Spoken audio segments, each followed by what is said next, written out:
Hi mga kababayan, magandang hapon po. Alas 3 dito ng hapon sa New Zealand. Ngayon po nandito ako sa labas ng bahay sa aking outside kitchen. Gusto ko pong magluto ng kalderetang lamb. At isasama ko po kayo sa pagluluto. Ayan mga kababayan, may apoy na po yung aking kalan. Dito po ako nagluluto sa labas kasi para maliwanag. Hi mga kababayan, lulutuin ko po ngayon lamb caldereta.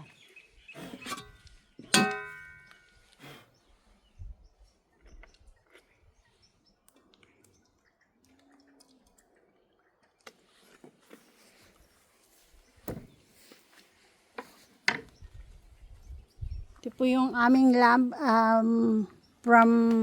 mula sa aming lamb na naggagala dito. Meron po tayong carrots at saka patatas. Meron tayong kamatis. Meron tayong capsicum, red capsicum, green capsicum, sibuyas at bawang. Meron din po tayong peanut butter. Meron tayong mint sauce.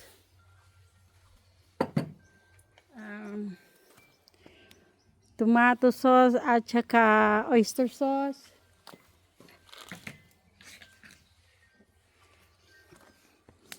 Black pepper at saka paprika.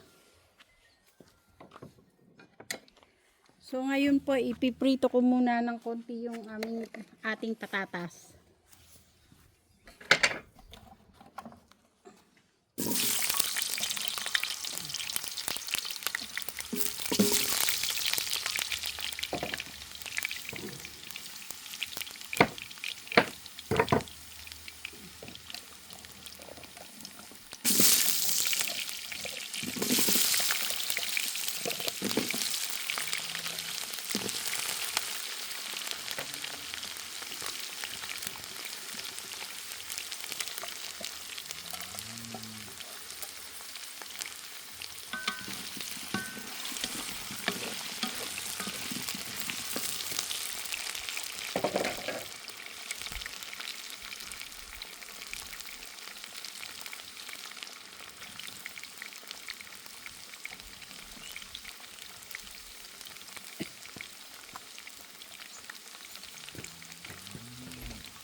Yung patatas po natin hindi ko masyadong lulutuin, parang half cook lang siya. Tapos ibabalik ka, i-set aside ko muna siya. Then ibabalik ko mamaya.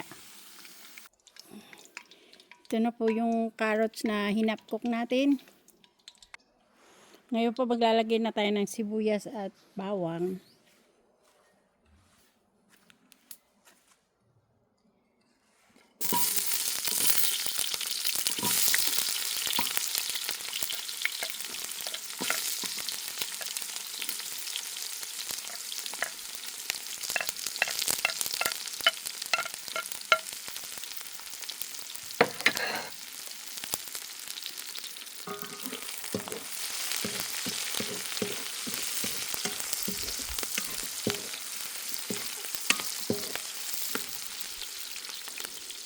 Ilalagay ko po yung lamb.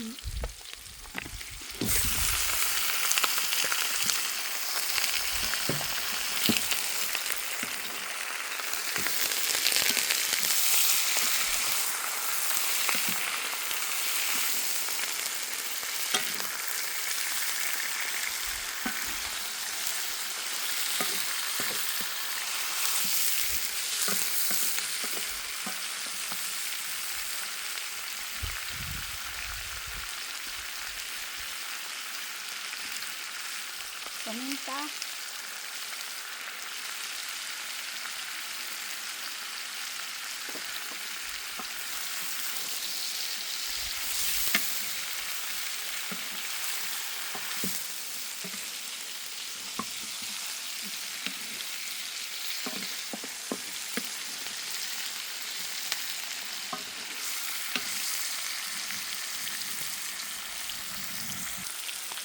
Ngayon po, lalagyan ko siya ng asin. Depende po sa inyo kung gaano kaalat ang gusto niyo. Mayroon din po pala tayong liver spread. So, lalagyan ko siya ng liver spread. Ngayon naman po, lalagyan ko siya ng konting oyster sauce.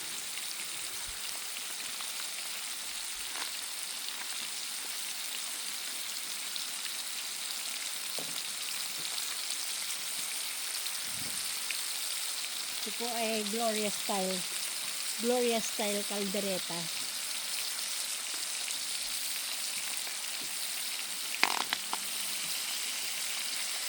Tomato sauce.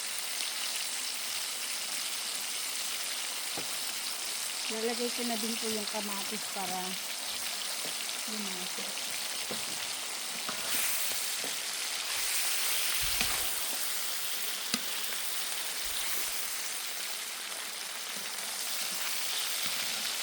Depende lang po sa panlasa nyo kung paano nyo. Pero ganito po ako mag-caldereta.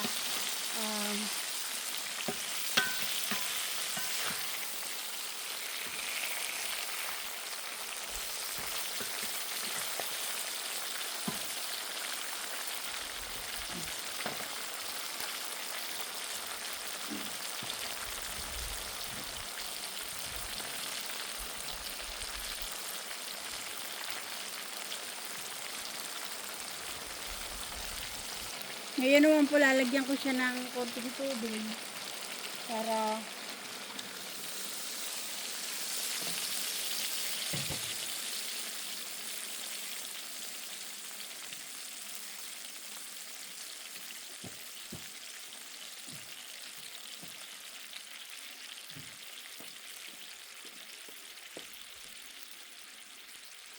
tatakpan po natin ng konti hanggang kumulo at saka medyo masangkot siya ng konti more.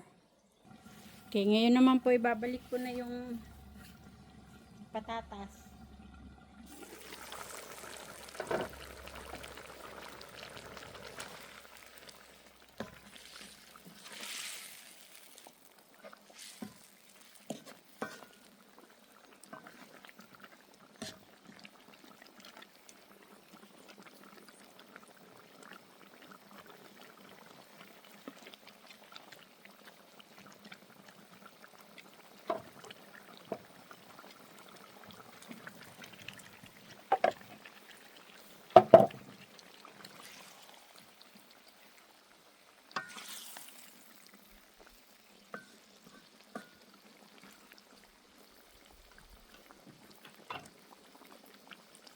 Nilagay po natin yung liver spread.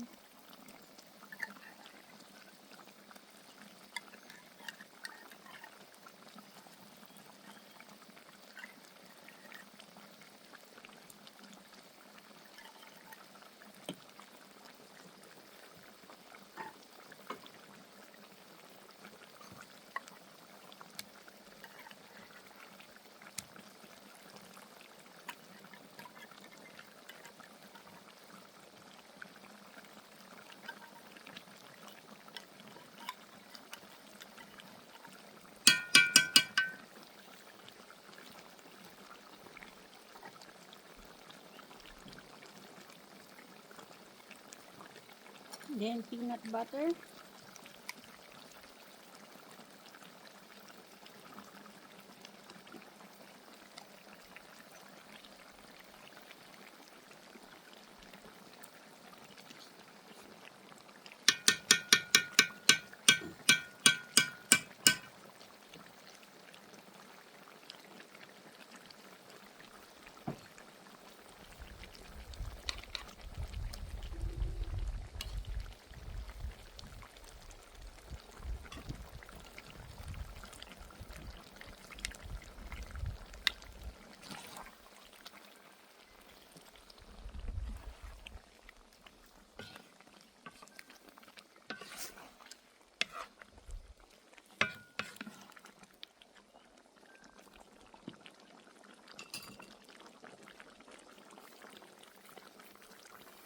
Dito po sa New Zealand, pag nagluluto kami ng kaldereta, especially pag lamb, ilalagyan po namin ng mint para pampatanggal nung aftertaste ng lamb.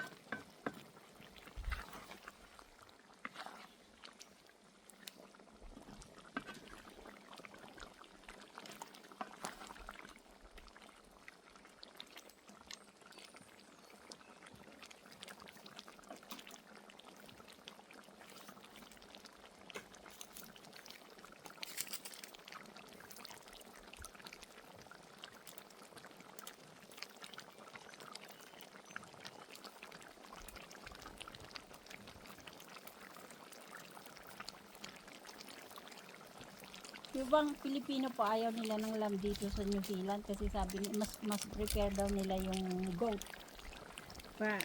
Kasi po hindi lang nila alam paano yung trick paano lutuin ang lamb.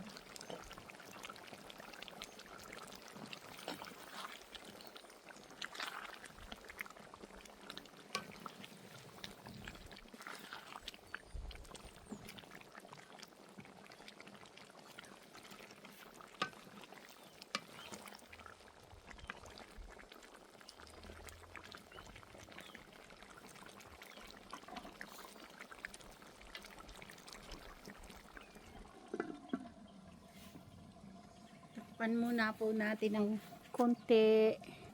Tapos lagyan po natin ng green peas. Kasi yung partner ko hindi siya kumakain ng kanin. Paminsan-minsan. Pero kaya nilalagay ko na lahat yung carrots, green peas and everything. So yan na lang mismo kinakain niya. Ngayon po ilalagay na natin yung green peas at saka yung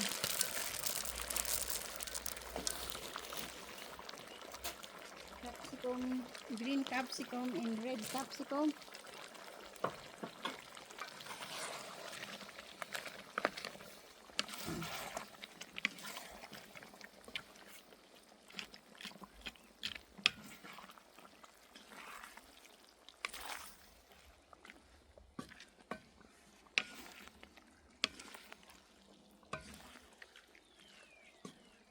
Bago po ako pumunta sa work, pinagluluto ko yung partner ko tapos inilalagay ko na lang sa freezer yung iba para pag maglalabas na lang siya sa umaga tapos sa hapon pang dinner niya.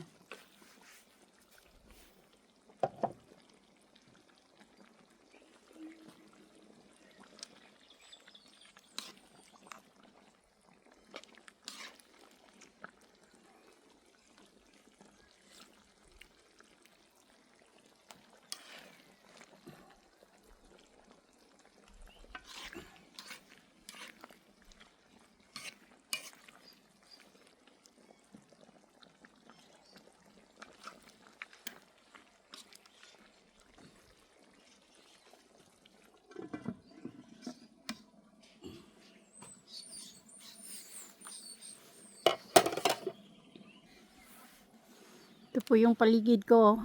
Saan ako nagluluto mga guys. Ayan. Kaya lang kasi hindi. Ginawa ko lang kasi itong kalan na to. Para kung gusto kong magluto ng lutuin sa kahoy.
Ito na po yung ating kaldereta, guys.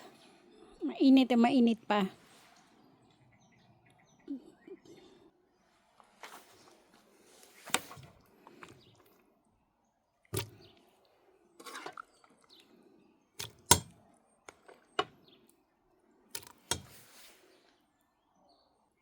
There you go, guys.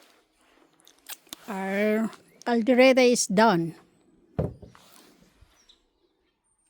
Sana po nagustuhan nyo ang aking recipe. At kung magustuhan nyo po, please like and subscribe sa aking channel, Peking Italiana. So, para po patuloy akong magawa ng iba't ibang recipe. Especially New Zealand recipe. Thank you, guys.